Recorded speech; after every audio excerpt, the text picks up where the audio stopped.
Olá, turma do quinto ano, tudo bem com vocês? Eu sou a professora Eliane, sou professora de matemática e hoje nós vamos ver sobre os números pares e os números ímpares. Vamos lá? Número par.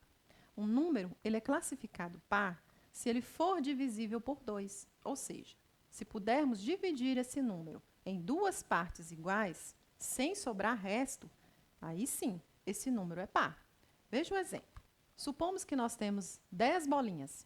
Eu dividi essas 10 bolinhas com duas pessoas, cada pessoa vai receber 5 bolinhas.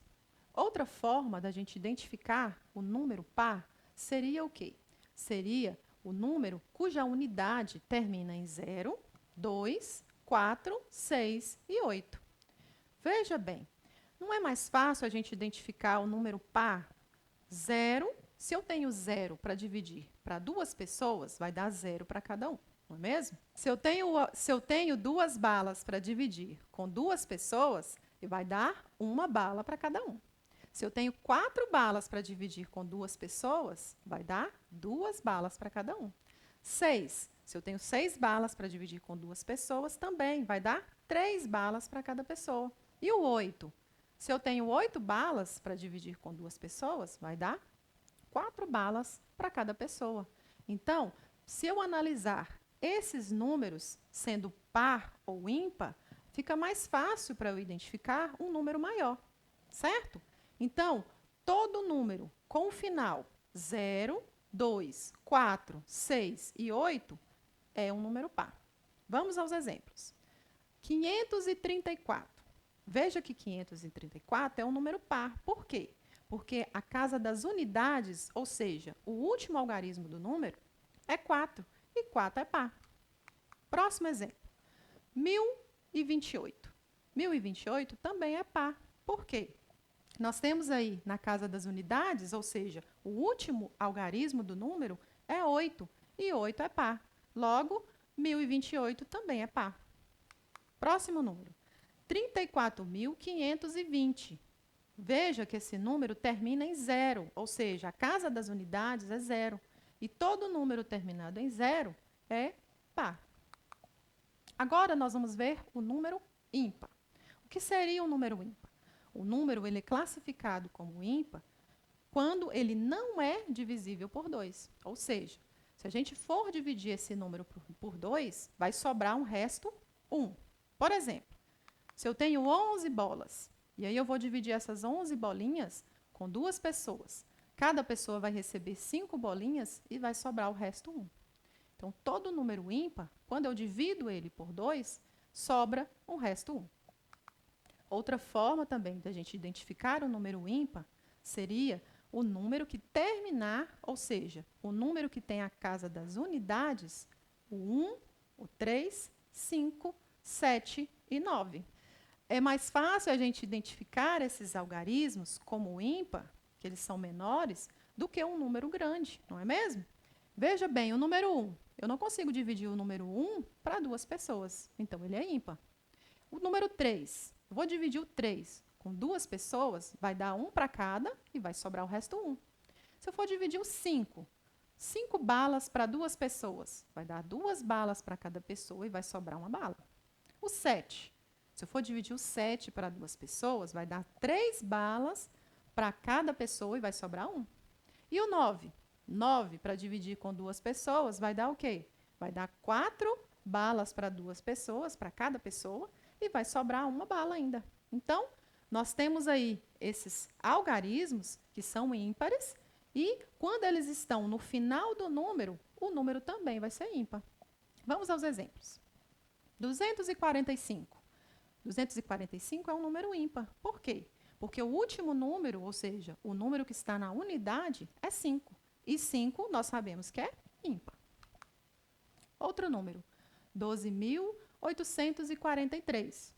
Esse número é ímpar. Por quê? Porque na casa das unidades, ou seja, o último algarismo desse número é 3. E 3 também nós sabemos que é ímpar. Outro número, 9.447. Esse número termina em 7. E 7 nós sabemos que é ímpar. Então, esse número também é ímpar.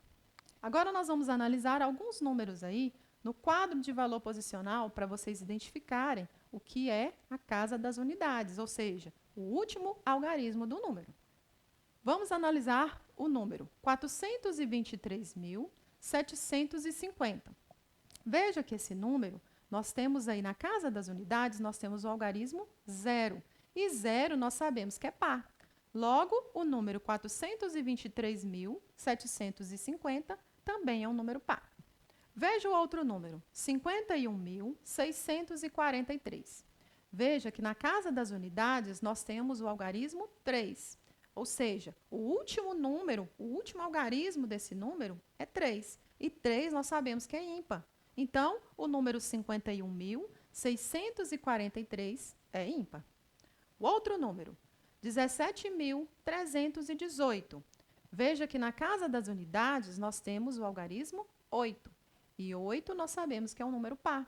Logo, o número 17.318 é um número par. Próximo exemplo, 631.977.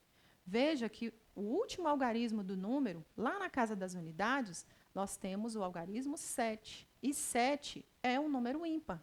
Logo, o número 631.977 também é um número ímpar.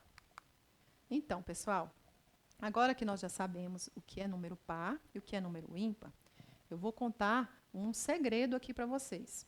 Vocês já observaram que na rua de vocês, de um lado, nós temos os números pares e do outro lado nós temos os números ímpares? Do lado direito, nós temos os números pares e do lado esquerdo, nós temos os números ímpares. Observem aí para vocês verem. Vocês moram do lado direito ou do lado esquerdo aí da sua rua?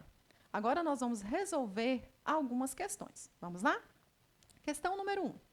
Escreva os números pares maiores que 44 e menores que 68. Vamos lá? Então, os números maiores que 44, o próximo número depois de 44, par, seria o 46. Porque o 45 termina em 5 e é ímpar. Então, 46 termina em 6 e 6 é par. Então, depois de 44, nós temos o número 46. O próximo número par, 48. O próximo, 50, 52, 54, 56, 58, 60, 62, 64 e 66, porque tem que ser menor que 68. Veja que nós temos uma sequência de 2 em 2. Então, toda vez que nós vamos fazer uma sequência de números pares, nós temos uma sequência com intervalo de 2 em 2. Tudo bem? Próxima questão. Questão 2. Escreva os números ímpares maiores que 31 e menores que 69. Então, o próximo número após o 31 seria o 33. Por quê? O 32, ele é par, não é? Termina em 2, é par. Então, o próximo número após o 31 seria o 33, certo? E o próximo? 35, 37, 39, 41, 43, 45, 47, 49, 51, 53, 55, 57, 59, 61, 63, 65 e 67, porque tem que ser menor que 69. Veja novamente que a sequência numérica aí de números ímpares também vai variar de 2 em 2. Tem um intervalo de 2. Certo, pessoal? Então, pessoal, essa foi a nossa aula. Nós vimos sobre os números pares e os números ímpares. Espero que tenham gostado. Um abraço e até mais.